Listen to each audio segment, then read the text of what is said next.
Hey, what's up everybody? This is Geeky Abhishek once again from here in Dallas, Texas, and today I want to show you all the mods that I did to my 2021 KLX 300 dual sport bike.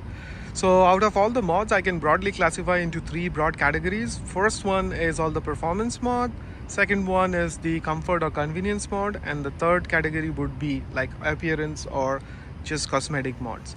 So in terms of performance mods, the first thing you probably notice is the Delclavic slip-on exhaust. After that, I have some modifications, like I changed the stock air filter. Actually, the previous owner had changed it to with the K&N high performance filter, which is really good for street and track use. But since my intention of using this bike was for more off-road and technical rides, I ended up taking that out and replacing it with a foam type unifilter, which was wired with the bell ray. If you want, you can also use the Tusk brand from Rocky Mounted ADV. They also make the same foam filter, and you can use the Maxima oil. Those are probably half the price, so you can have two air filters oiled up, one on the bike, and when you need the other one, you can just swap it out and you don't have to wait.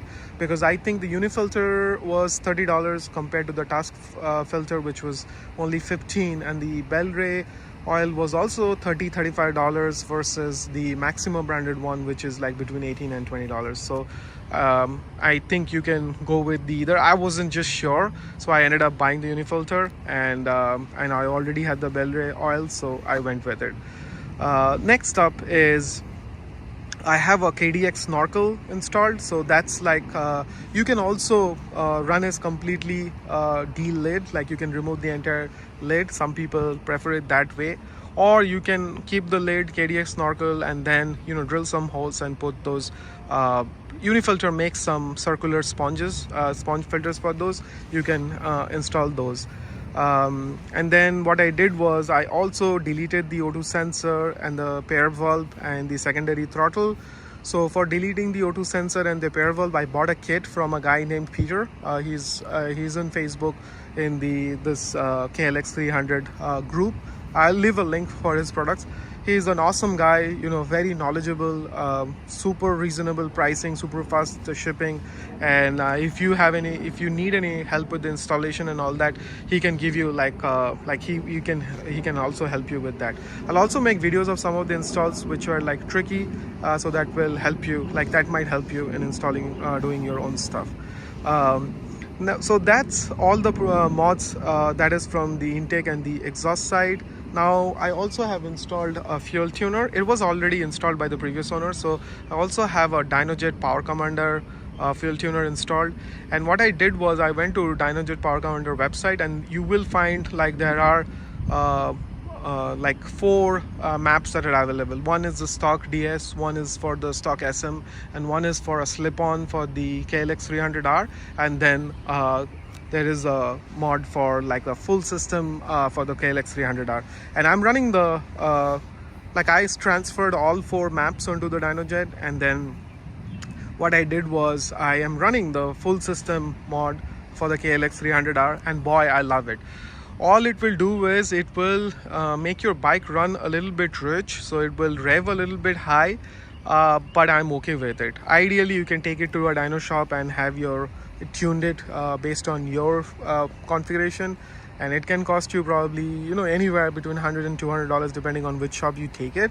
But that's the ideal way, but so far by the default way, I'm still happy. Next up is I also changed the stock spark plugs. So I put in a NKG iridium spark plug, and boy, ever since I changed that spark plug, I feel like my mileage has gone up a lot. So I can make 100 miles 100% with a full tank of gas. Before it was slightly less, even more, like with the new spark plug maybe I can go 120. I know I haven't done the actual calculations, but I think I'm having to fill up a lot less with the new spark plug than the previous one. Then there are a few things that I did which you can call it performance, or you can call it comfort or convenience, is the Footpegs. So if you see, I got rid of the stock Footpegs which were very narrow with this IMR super stock Footpegs. You can buy them on Amazon for $70 or $80, and they are totally worth it. If you are buying this bike for any kind of off-road, then lose the factory's Footpegs. They're gonna hurt your feet. You may or even crash because they are so narrow. get some proper foot pegs. This bike really needs it if you are planning on taking it off-road. um, and then there's another mod that I did, which I would say is like that. If you look at the tires, these are not the stock tires, but I did wait to make this mod.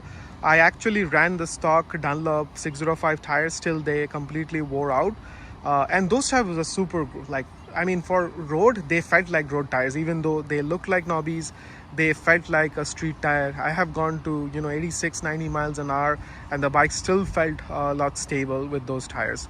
But in the off-road situations, they were not that great.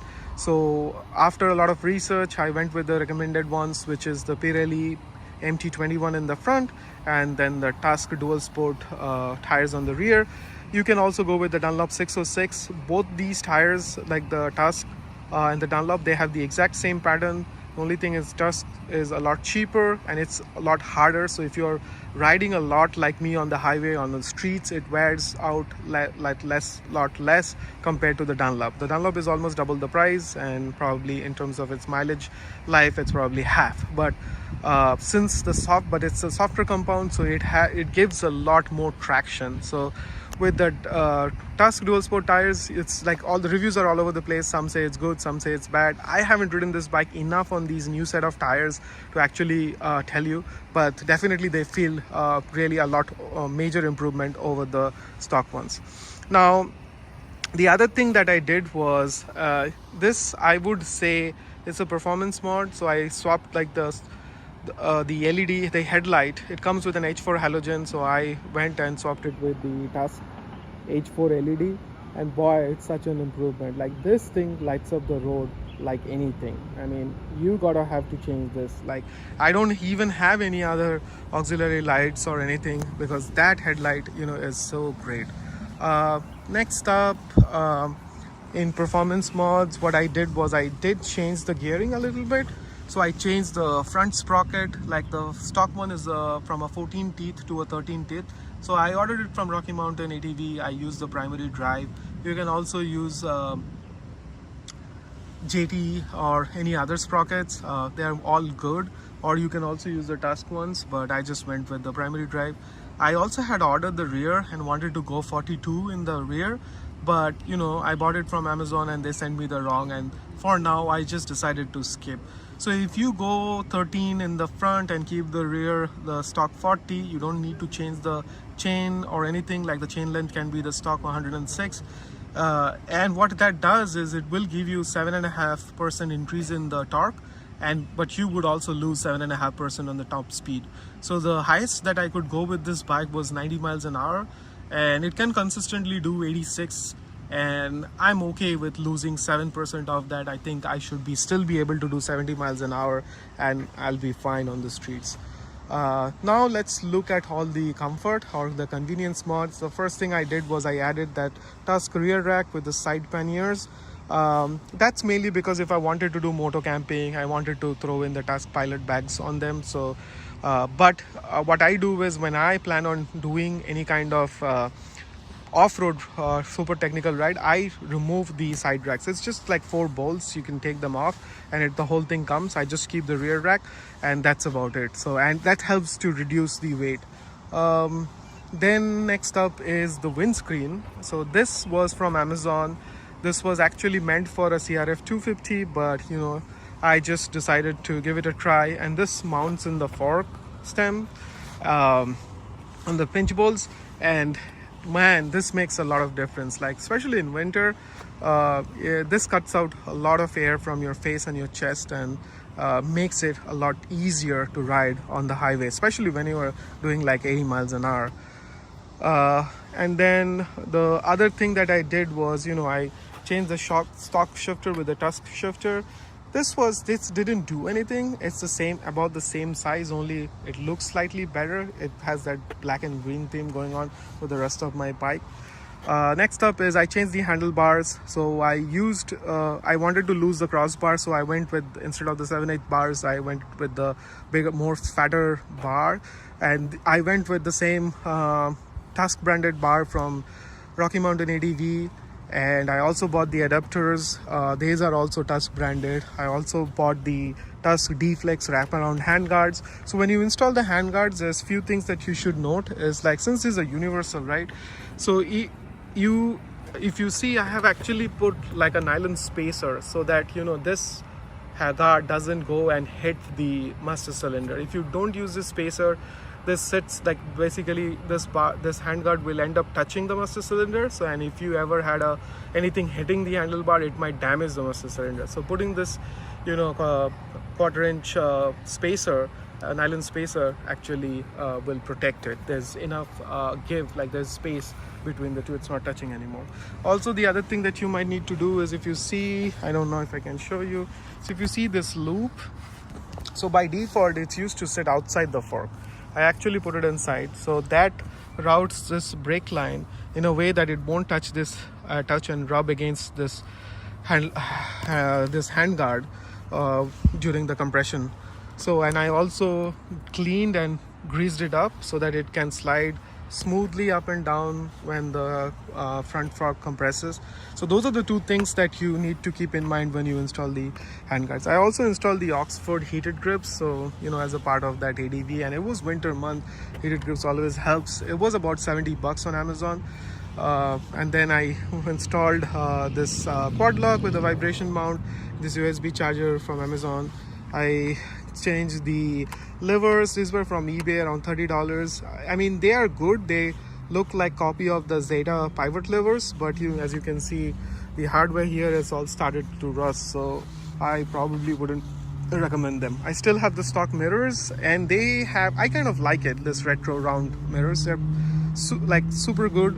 And they held up so far with all the beating, all the trail riding, all the things that I have ridden quite a bit this bike. So I bought it with 1400 miles. Now it has 4000 miles, probably 50% on dirt, 50% on road. So all those incidents, all these tip overs, falls, all the mirrors are still fine, and I don't intend on changing them unless they break, and then probably I'll install the double take mirrors.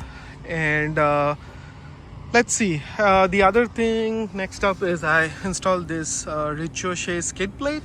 I mean, if you are riding off-road, the stock skid plate is super small. It wouldn't really protect anything, so I would recommend this will save your bike. You really need them.